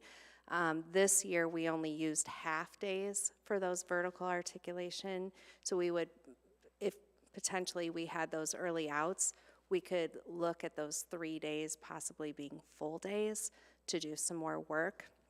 So I don't think we're losing a lot of, it's not going to be a huge difference going from 5 to 3 with the option of maybe using that afternoon too. But I do obviously find a lot of value, and I know our teachers do in doing that vertical articulation with our professional development, so we would continue to prioritize that based on the needs of the teachers. And I would say too, like our curriculum adoptions do drive a lot of that work, so we've continued to have that 6-12 work, where next year that they'll be moving into like their 3rd year of that, so they might not need as much of it as maybe the elementary will now as they're adopting. But I would say we would continue to prioritize that. So we'd be gaining time, right? If you Potentially. use those 3 days, they'd actually be gaining some of that. They'd be getting more time. Well, because this year we've had 5 half days because they come in the morning, then they have lunch, and then they go back to their buildings for CTT work.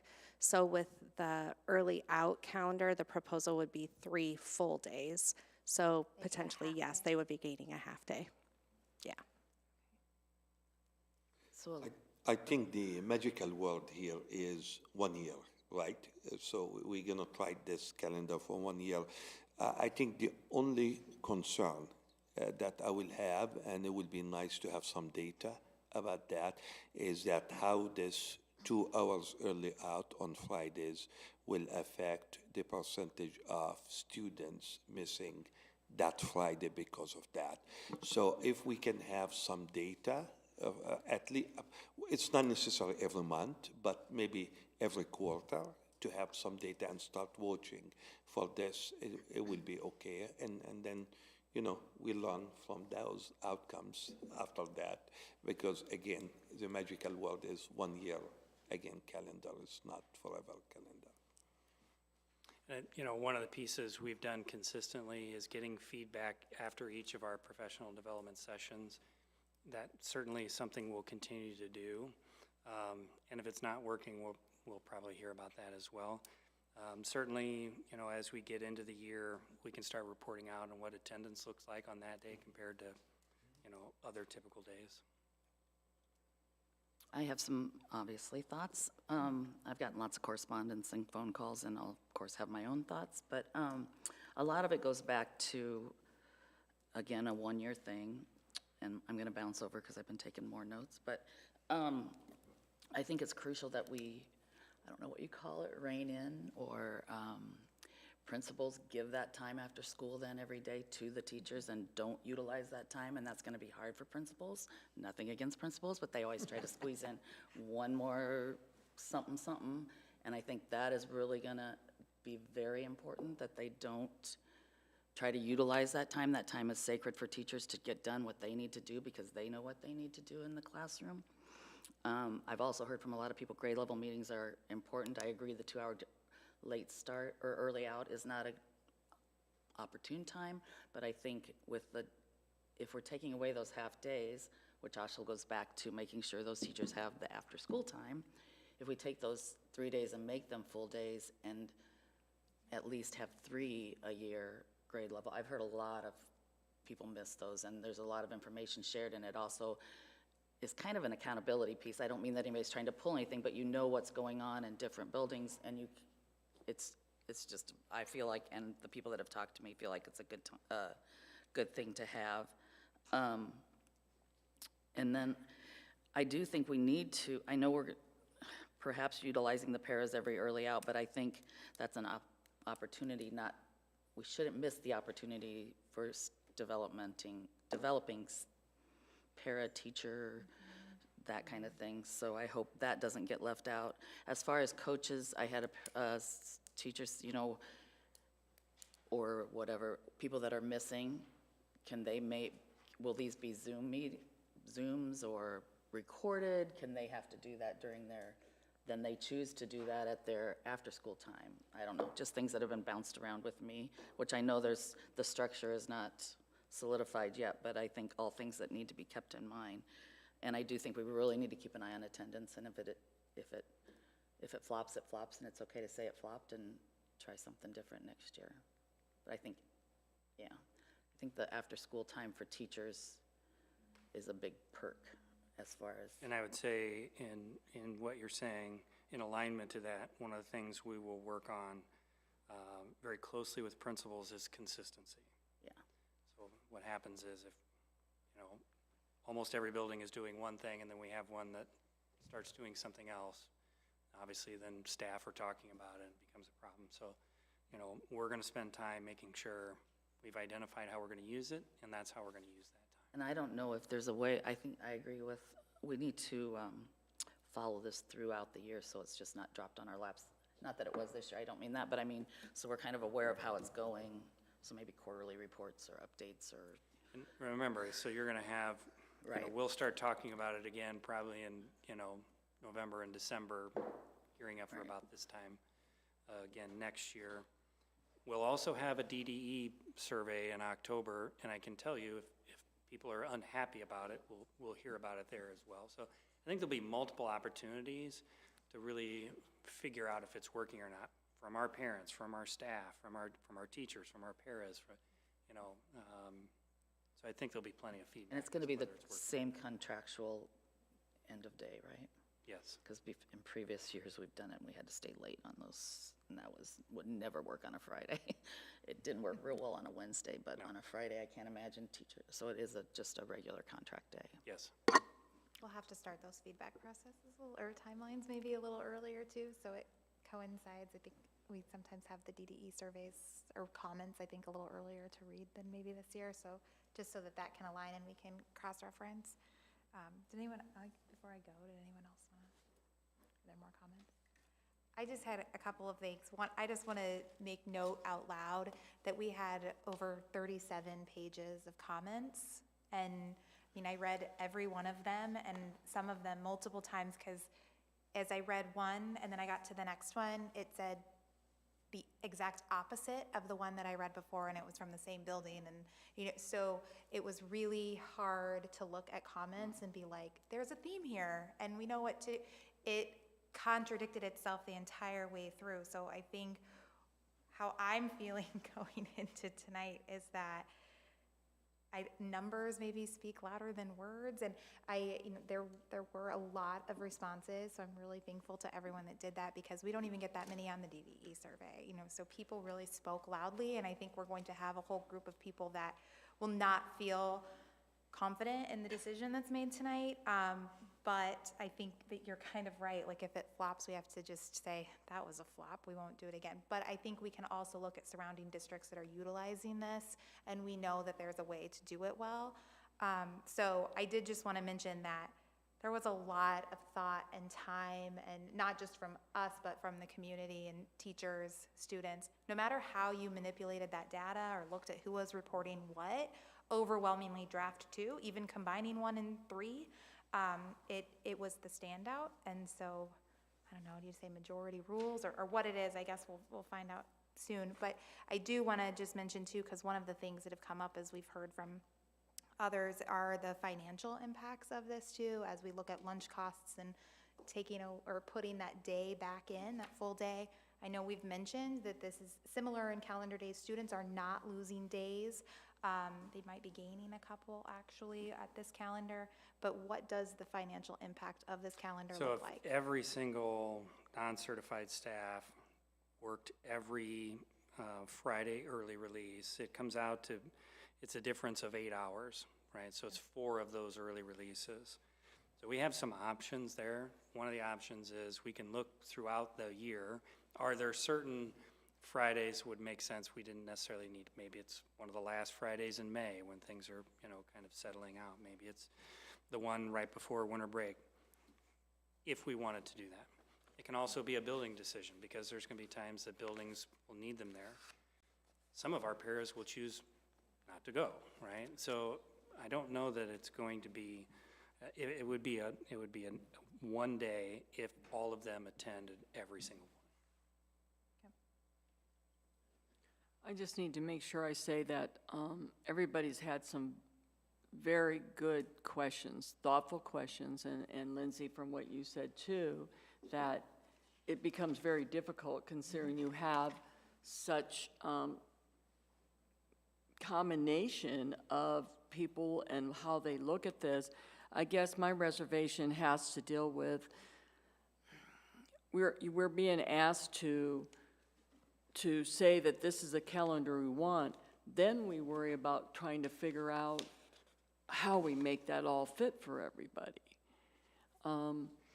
And I guess it would have been nice to be able to have at least some of the major areas given some ideas of what does that look like, you know, for them. But it sounds like what I'm getting from here is if we do this, now what it is we're taking in the rest of this year to try to just make it work one way or another. And I would say, I think it's going to work, right? It'll be working through some of the smaller logistics. But some of that I don't think is for us to decide. I'm not going to tell the high school how to change their schedule, like if they still do their Muskie time on Fridays or if they move it somewhere else. They need to look at that relative to that calendar and say, does it still work for us here? Could we put it somewhere else? You know, and I think at each building, so the junior high is going to look a little different from the high school. They need to sit down and engage with that a little bit and make some of those determinations. Elementary is different in that we have multiple of them, but we meet with them on Fridays, right? So we'll have opportunities to define those things, and then we're meeting to talk about, as a principal group, exactly how those rotations will be. So I think we can address a lot of the concerns in there, but some of that has to be driven at the building level. Right, thank you. So I guess were there staff members included in this decision-making as far as the three different calendars? Or how did the three different calendars come about? Yes, because one of the calendars came right from the association. Okay. The early release calendar came from that district leadership committee, which is comprised of teachers, non-certified staff, and administrators from every single building. Okay. And then, of course, the feedback went to everybody. Right. Yeah. Have we ever done anything where, prior to developing calendars, we push out a survey where we get feedback on, you know, prioritizing components of a calendar? You know, like one thing that I read in a number of comments was the Monday after Easter. You know, people had strong feelings about that. So have we ever done anything like that where we ask people to prioritize and use that to help us build calendars? So typically, you know, I would say up until other than a 2-hour early release, our calendars are pretty straightforward. It's a math problem. There's only so many days. You can only start at a certain point in time, right? Because the state says when we can start. So then you have to lay that out. One of the big differences is, do you do in semester at winter break, or do you go into January, right? That becomes an option, essentially, that we get feedback on. There are different days where, you know, where do the professional development days go? We get that feedback, and we make adjustments, right? That's not a problem to do. There's just a big difference between the traditional one and the 2-hour early release. But typically, that is what some of the feedback we get. We make adjustments. Because ultimately, I can tell you, several years ago, we changed to do Easter Monday instead of Good Friday, because that's what teachers said they wanted. Then when we did that, everybody was mad because we didn't have Good Friday. And we said, well, you said you wanted Easter Monday. No, we wanted both. Okay, we didn't do that. So we've made adjustments, but when you can only have so many of those days like that, so do you want that Easter Monday, or do you want the day over winter break, or do you want the day, right? So there's only so many options you can have there, and where do you want to end the school year? Because people don't like to go into June, so they like to have it done before Memorial Day. So there's There aren't a lot of options in there. We just try to adjust based on the feedback that we get, though. I think So we 3 haven't years. asked- No, we we haven't- have. I think 3 years ago, we did a full survey on, and it mentioned those things. It mentioned Easter, Good Friday, it had conferences, it had end of school year, and conferences were divided the day after winter break for an in-service day. Yep, we had, and that went out to, I believe, parents and teachers just as the before survey, or before the calendar creations and options. So, but I think it's been 3 years probably, and we did that, and it actually did change our conferences and the way that they were laid out. I think it was really loud and clear, if I'm remembering, that no one wants to go into June. The teachers wanted fewer in-service days after students' last day. And that's where those Fridays came into play. And so there was lots of data gathered around that, and the Easter holiday was one of those. So, yes. Sorry. I don't remember the turnout of the survey or how many. I don't think it was 700 and 82, but we could probably look.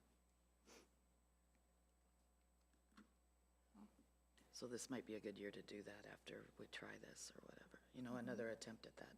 Yeah. Bigger survey. All right, we have a motion and we have a second. We'll go to a vote. All of those in favor of approving the 26-27 calendar, say aye. Aye. Aye. Any opposed? Nay. 1. Thank you. All right, the next action item is to approve the purchase of food and nutrition equipment from Wilson Restaurant Supply in the amount of $62,933.33. Need a motion in a second. I'll make the motion. Second. All right, is there any discussion on that one?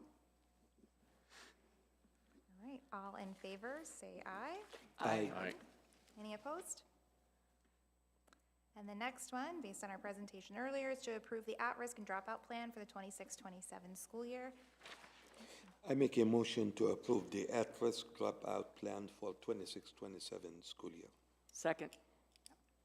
Any discussion? All right, all in favor, say aye. Aye. Any opposed?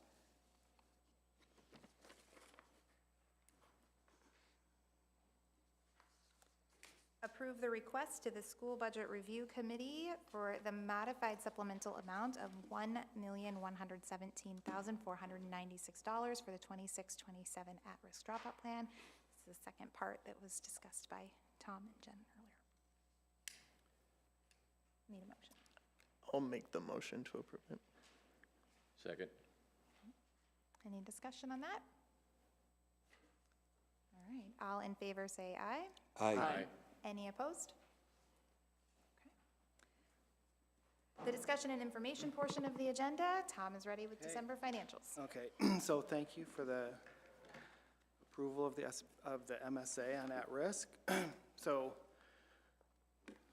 pretty basic financials tonight for December. Reconciliations are done, the treasurer's report's there compared to the same period last year in 2024. And I did throw in general fund revenues and expenditures year-to-date. And then I did put in the actual expenditures to the published budget through December. So we're halfway through the fiscal year. However, we're not halfway through expenditures, and the reason for that is because a majority of our expenditure is salary and benefits for teachers. Those don't start until September, so really February is about 50% of teacher expenditures. And so we're at 38% roughly of what was published, and that's about where we were at last year. So, you know, no concerns there about any of the financials through December. And then I'll just point out that, you know, February is a big month, I guess, because we'll have our budget work session the 4th Monday in February where, you know, we'll hopefully know some things about next year by then, but a lot of times, last several years, we really didn't know what SSA was, and, you know, the requirements for holding public hearings and so forth. I did pencil them in here on the future items for action, but, you know, we'll know more as we go forward here in February, so.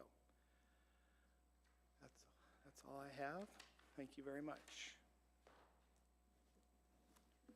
I do have one question for you that's somewhat related. Okay. For that SSA, as we move into February, or if not before, you had provided us with some predictions on what that could do to our property tax requests and forms.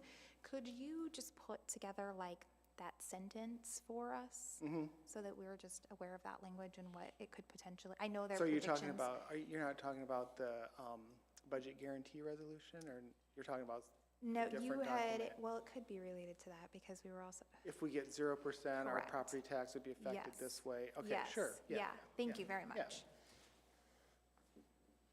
Are there any other questions or? Thank you. Thanks. All right, we'll move into the announcements. January 19th, in-service no school. January 26th, our board work session. January 29th, we'll have a 2-hour early dismissal.